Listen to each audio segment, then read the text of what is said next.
సమర్థ సద్గురు సాయినాథ్ మహారాజుకి జై. మన సాయి భక్తులందరికీ నమస్తే అండి. అందరూ ఎలా ఉన్నారు ఫ్రెండ్స్? ఏం చేస్తున్నారండి? ఈరోజు వీడియోలోకి వెళ్లే ముందు బాబాగారు ఆశీస్సులు మీ అందరికీ దొరకాలని మనస్ఫూర్తిగా కోరుకుంటున్నాను. ఇంకా ఈరోజు బాబా ఏమంటున్నారు అనంటే, బిడ్డ నువ్వు చేసే పనిలో ఏకాగ్రత అనేది తప్పుతుంది తల్లి, అది ఒక్కసారి నువ్వు గమనించగలిగావా అని చెప్పి బాబా మనకి తెలియజేస్తున్నారండి.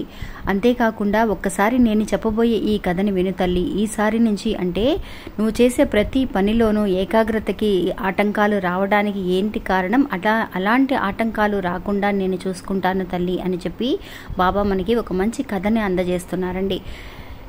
ఇది అక్షరాల నిజమండి. చాలా వరకు కూడా మనందరికీ ఏదైనా సరే ఒక పని చేయాలి అని అంటే కనుక ఏకాగ్రత అనేది చాలా అవసరం అండి. కాన్సన్ట్రేషన్ చాలా ముఖ్యం. అలాంటి కాన్సన్ట్రేషన్ కనుక మనకి తక్కువగా ఉంటే ఒకవేళ మనం చేసే పని అనేది సక్సెస్ అవుతుందా లేదా అనేది కూడా మనందరికీ డౌట్గానే ఉంటుంది.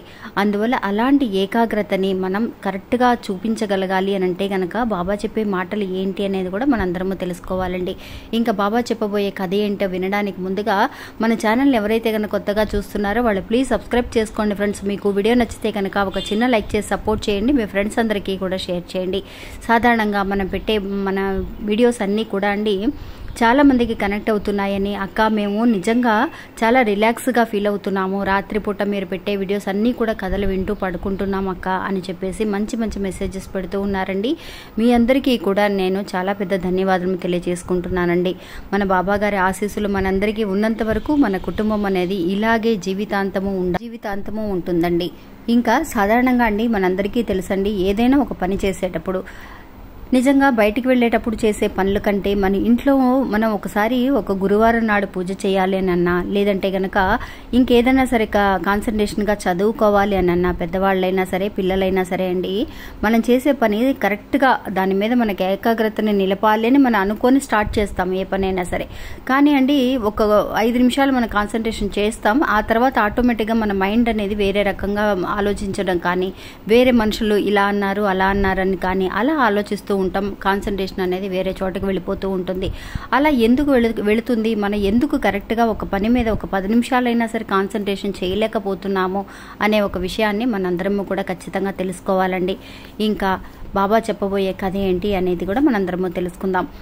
ఒక ఊర్లో ఒక పెద్ద గురుకులం అండి. ఆ గురుకులంలో ఒక గురువు ఉంటారు.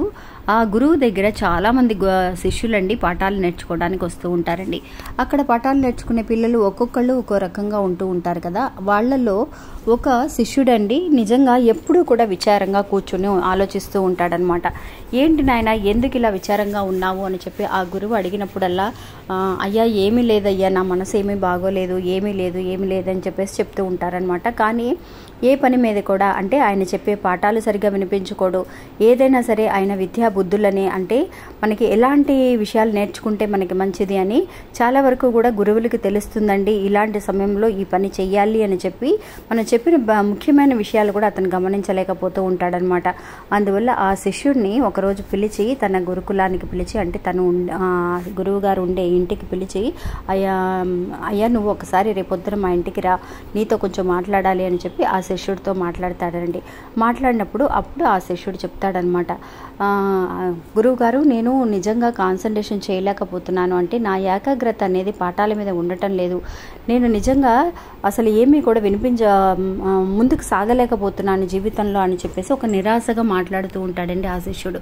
అప్పుడు గురువుగారు చెప్తారు, ఏంటి నాయన, ఏంటి నీ మనసులో ఏమైనా బాధ ఉందా, లేదంటే కనుక ఇంట్లో ఏమైనా గొడవలా మీ ఇంట్లో, ఎందువల్ల నువ్వు ఇలా ఉంటున్నావు అని అన్నప్పుడు, లేదు గురువుగారు నాకు ఇంట్లో కూడా నాకు మనశ్శాంతి లేదు, ఇంట్లో మనశ్శాంతి లేదనే నేను ఇక్కడికి వస్తున్నాను, ఇక్కడ కూడా అంతే, నాకు ఎవరో ఒకళ్ళు కూడా మనకి ఇక్కడ నా తోడుగా ఉండే శిష్యులు కూడా మీ గురించి కానీ మిగతా వాళ్ళందరి గురించి కానీ ఒక చెడుగా మాట్లాడుకోవడం, వాళ్ళందరూ ఒకళ్ళ మీద ఒకళ్ళు చాడీలు చెప్పుకోవడం, ఇలాంటివన్నీ కూడా నాకు నచ్చడం లేదు. ఇంతవరకు ఎందుకు, మీరు ఎంత పెద్ద గురువు, మీ మీదే వాళ్ళందరూ కూడా చాడీలు చెబుతూ ఉన్నారు, మీకు అసలు ఏమీ తెలియదని, మీరు నేర్పించడం కోసమే వచ్చేసి చాలా వరకు కూడా అన్నీ తెలిసినట్టుగా చూపించుకుంటున్నారని, మీ గురించే ఎన్నో రకాలుగా చాడీలు చెబుతూ ఉన్నారు.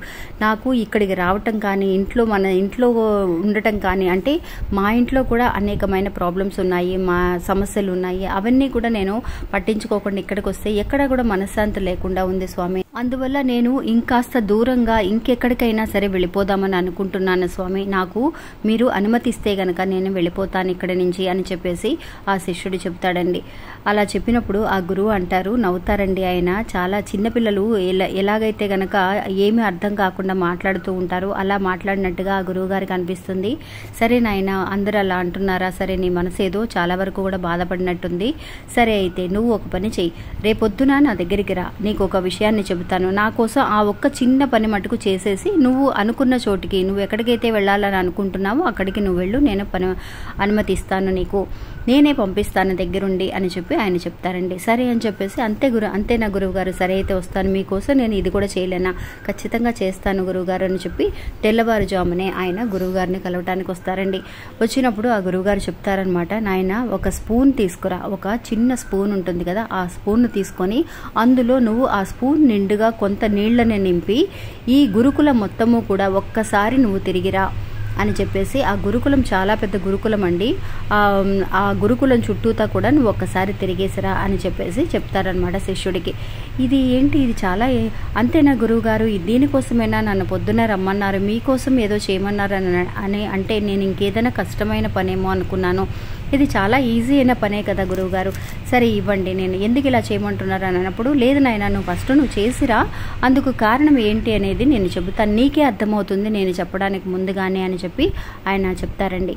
సరే అని ఆయన కూడా ఒక చిన్న స్పూన్ తీసుకుంటాడు ఆ శిష్యుడు, తీసుకొని దాని నిండా ఆ స్పూన్ నిండా కూడా నీళ్లు నింపేసి, కానీ ఒక షరతు పెడతారనమాట, నీళ్లు నింపినప్పుడు ఆ స్పూన్లో నుంచి ఒక్క చుక్క కూడా స్పూన్లో నుంచి కింద పడకూడదు నీళ్లు, చక్కగా నువ్వు ఈ గురుకులం అంతా కూడా తిరిగి వచ్చేంత వరకు కూడా ఒక చుక్క కూడా కింద పడకుండా చక్కగా తీసుకురావాలి అని చెప్పి పంపిస్తారనమాట.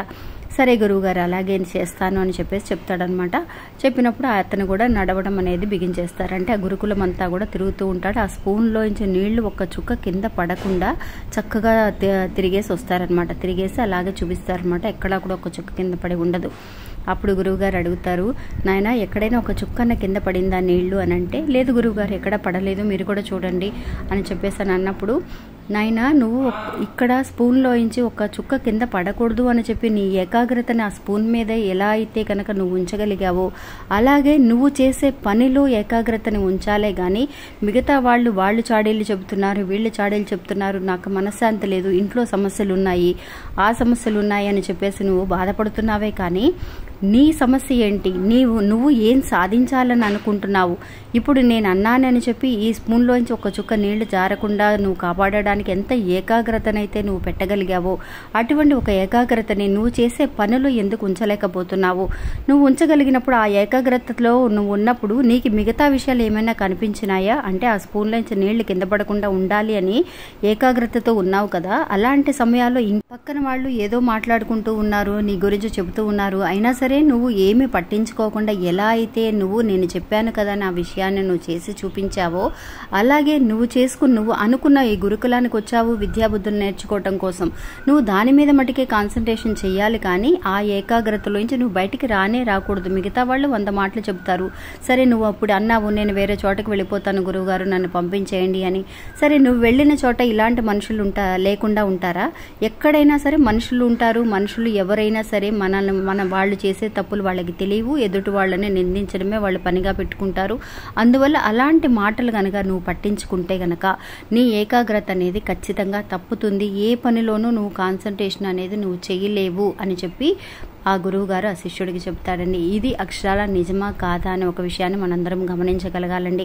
మనకి ఏదైనా సరే ఒక పనో ఒక పరీక్ష ఎవరైనా సరే కనుక పెడితే ఆ పరీక్షలో మనం ఎలాగైతే చదువుకోవాలి, మంచి మార్కులు తెచ్చుకోవాలి అని చెప్పి ఆ టైంలో మటుకు పడి చదువుతూ ఉంటాం, నిద్రపోకుండా అసలు సరిగ్గా అన్నం కూడా తినకుండా చదువుతూ ఉంటాం.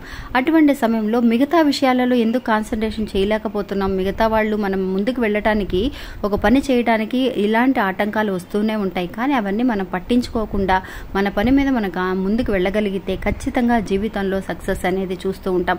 సగం పని చేసి సగం ఒక ఇంట్రెస్ట్ లేకుండా ఏదైనా సరే ఒక పని చేస్తూ ఉంటే కనుక అది చేసినా కూడా ఫలితం అనేది ఉండదు అని చెప్పడం కోసమే బాబా మనకి ఈ కథని అందిస్తున్నారండి. ఇది అక్షరాల నిజమా కాదా అనే ఒక విషయాన్ని నాకు కమెంట్స్లో తెలియచేయండి ఫ్రెండ్స్. ఇంకా ఇది అండి ఈరోజు మన వీడియో. ఈ వీడియో కూడా మీ అందరికీ ఎంతో ఉపయోగపడుతుంది, నమ్మకాన్ని ధైర్యాన్ని ఇస్తుందని అనుకుంటున్నాను. నచ్చితే కనుక ఒక చిన్న లైక్ చేసి సపోర్ట్ చేయండి, మీ ఫ్రెండ్స్ అందరికీ కూడా షేర్ చేయండి. మళ్ళీ ఇంకొక వీడియోలో మళ్ళీ కలుస్తాను. అంతవరకు సెలవు. నమస్తే. ఓం సాయిరామ్.